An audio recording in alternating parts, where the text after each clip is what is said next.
Hi everyone, welcome back to my channel. My name is Patricia, and if this is your first time, welcome, and if you're a returning subscriber, welcome back. In this video, I'm going to show you how I changed this dress that I got from Target about a year ago into this beautiful summer ready dress. This dress, I really like the way this dress is. I wish I added pockets to the dress, but I didn't have enough fabric remaining by the time I was done, so I wasn't able to add any pocket to it. But then I still really like this dress. I actually had this in my mind, and I also saw it on Pinterest, and I'm like, yes, this is the universe speaking to me. So yep, now let's get to the video.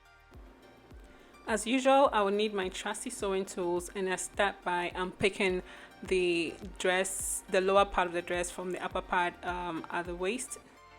And here I am with the pieces. I'm not going to use the zipper because we'll be using buttons at the front. And then I go ahead to unpick the skirt portion of the dress further. As you can see me opening it, it's just one rectangular piece, and we're just going to put it aside for now. And then I went ahead to unpick the upper part of the dress, which is the bodice, and then I also went ahead to create patterns. I like to use patterns because it's easier, and especially when you're working with refashioning a dress, it saves fabric. Okay. So because I want my dress to be a button front dress, I created an extension to the front pattern. This extension will allow the front to overlap and will also hold the buttons and the buttonholes. The extension also curves at the top because when folded, it matches the rest of the neckline. The extension also has seam allowance, which I will sew to the lining. Also, I will be cutting two of that, even though it looks like I'm putting it on the center front of the bodice. I also go ahead to pin the pattern pieces to the fabric, and then I cut them out, making sure I cut two pieces each with the exception of the center back, which I cut on fold. Next, I stitch all the pieces together, and I did the same for the lining, but the lining did not have an extension. I also cut the lining center front short of the extension, since I already took that into account in the extension at the front. So that's why you see part of the fabric on the side of the lining.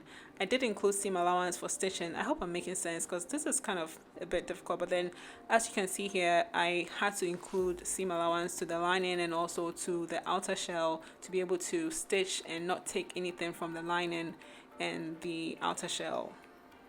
Making sense? Yeah? No? Okay, good. So just like you are seeing here, I'm able to overlap the front because I added an extension. Without the extension, we won't be able to do that. Next, I go ahead to try this on to make sure I'm on track. I wanted to make sure it was fitting right, and yeah, it was fitting right, and I was really excited. Next, I measured the length of the strap. Ideally, this should be done on a pattern, but I was trying to go the shortcut way. And then also, this is a DIY. I mean, we have to, make things easy. So if you remember, this dress had this, big sleeve, like a bell sleeve or something like that. So I removed, that part, and now I'm going to use that for my strap, and I'm cutting two of that. So that's what I'm doing here. And then, so I'm going to fold that into two. And then the other part is what you're also seeing, and I'm going to use that to create a flare. Actually, you see these lines because I was just trying to figure out how to go about this, and so finally when I was done, I decided to just do what I did here for you guys to see what actually went on. So I used a circle skirt calculator to get the measurement. I used the length of the skirt, which was 15.5, right? And I placed that in the calculator to give me the radius for which to measure the flare. Oh my goodness, I cannot talk. And so when I did that, then I went out about 2 inches, and then I also wanted it to taper as it got to the end. So that's what you're seeing me doing here. And this is because if you look at the dress, it tapers as it travels down the strap towards the bodice and also towards the back. So That's what I did here, and then I'm just adding on extra seam allowance to stitch. Next, I go ahead to cut it out like you're seeing me doing. Yeah, we're cutting it out. And then, so also I folded this. It was two, it was a sleeve, right? And it was already two pieces together, and I folded it again, so it was like a double fold, so that just automatically gives me two pieces. And then I go ahead to just make a snip in the middle, and I did the same for the strap, so it's going to be easy for me to just join the two together. You know, sewing is all about calculation, and then you just have to make sure you have your stuff, you know, properly placed so it looks right. So yeah, that's what I'm showing you here. To make it easy for me to sew, I just went ahead to iron the strap, and then I ironed the seam allowance. So those are the folds that you just saw. And then for the flare, I just folded it twice like this, and hemmed it like so, like I'm showing you here. It's really difficult explaining these things, guys, but I'm trying. So next, I just place the snip that I made for both of them. I just match those two, and it's just so easy. And then I just pin. Now I pin one side. I'm making sure I'm not stretching, because now the flesh stretches, but I'm making sure I'm not stretching it. I'm just pinning, and then when I get to the end, like you see here, I'm just making sure that the end of it is just slightly going into the seam allowance. So when I stitch, because I'm going to stitch that inside, and we don't want that sticking out, okay? And that's why I created the taper, that taper shape, so that when I sew it, it's going to look like this. It's going to seamlessly just go into the strap, and it's just going to be a seamless blend. So I've gone ahead to stitch and pin everything together, and then I stitched that side of the flare. I stitched one side of the strap to the flare. So next, what I'm doing here is sandwiching the flare into the strap, because what we're going to do is pull it inside out, or pull the right side out by the time we are done. And I don't know what happened to that part of the video. I think I didn't show it. I was so excited. I think it's the first time I was doing this, and so I was really excited to see the outcome, and I didn't make a video taking it out or pulling the right side out. So when I pin it together, I just cut the excess that was from the flare out, and then I stitch it together.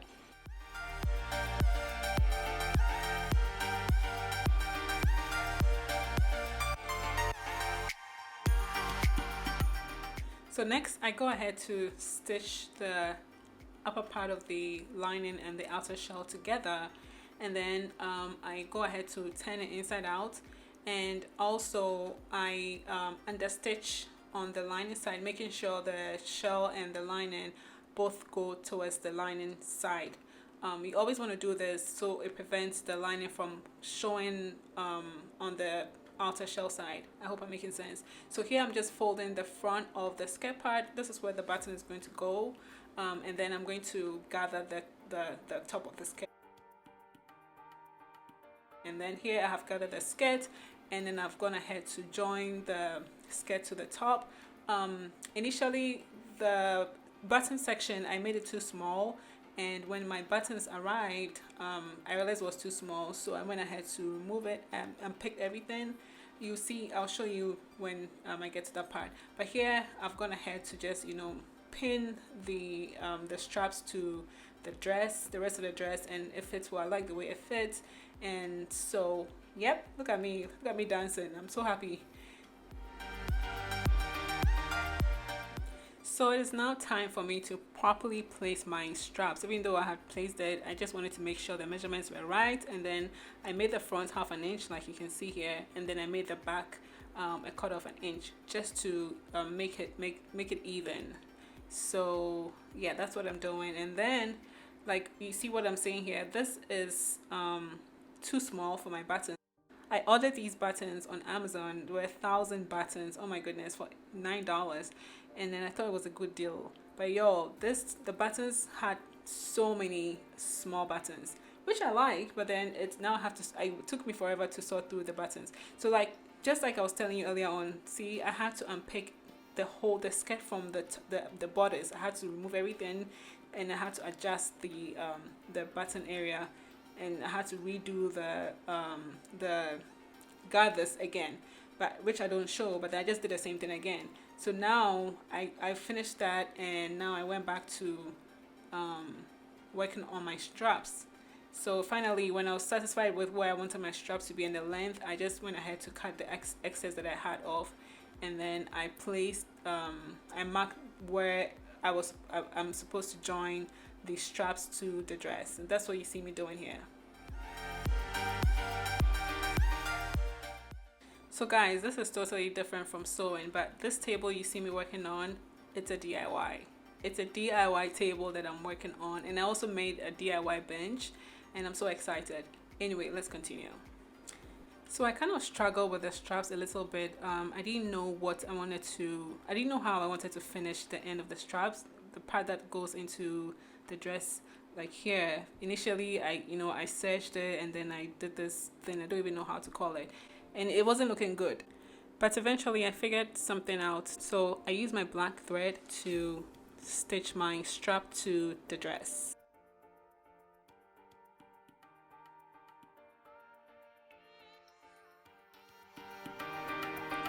So here, my friend's daughter says here, it's so cute when she says that. But yeah, that's the first strap done, and then completing the other side of that strap. And you guys just can't even, you guys don't understand how excited I was to just stitch that strap. Anyway, so here I am sorting out my buttons. Like I said earlier on, it was a pain looking for the buttons, but eventually I did find the buttons. So I go ahead to measure about 2 inches for the intervals of my buttonholes and the buttons. And then when I was done with that, oh my goodness, JJ, when are you going to talk? Anyway, so when I was done with that, I just opened it up and made sure that the markings was on both sides, and then I went ahead to place my button in my buttonhole maker. I don't know if that's the name. I just made a name for that, and then I eventually, when I was done with my markings, this is what I came up with. Like, this was a design on its own. I had to do it that way to make sure that I was getting my buttonholes right.